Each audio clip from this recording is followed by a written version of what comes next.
আসসালামু আলাইকুম। চলে এসেছি আরেকটা ছোট্ট ভিডিও নিয়ে। আর আজকের ছোট্ট ভিডিওতে হচ্ছে ছোট, ছোট কিছু ইচ্ছে।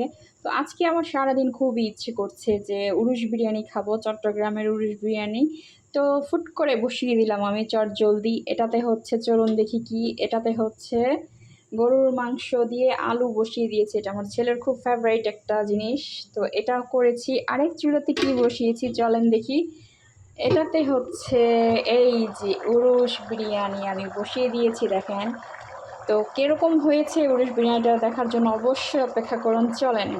তো গাইস ফাইনালি কিন্তু আমার বিরিয়ানিটা হয়ে গিয়েছে। তো চলুন দেখি আমাদের বিরিয়ানিটা কেমন হয়েছে। চট্টগ্রামের উরুশ বিরিয়ানি যেহেতু বলে কথা, তো চলুন, লেটস গো। মাশাল্লাহ মাশাল্লাহ মাশাল্লাহ মাশাল্লাহ, আলহামদুলিল্লাহ, খুব সুন্দর একটা স্মেল বের হয়েছে। পুরো বাসাটা একেবারে স্মেলে ভরে গিয়েছে।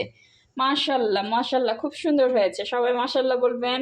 আলহামদুলিল্লাহ, চট্টগ্রামের উরুশ বিরিয়ানি রান্না করে ফেললাম। মাশাল্লাহ, আলহামদুলিল্লাহ।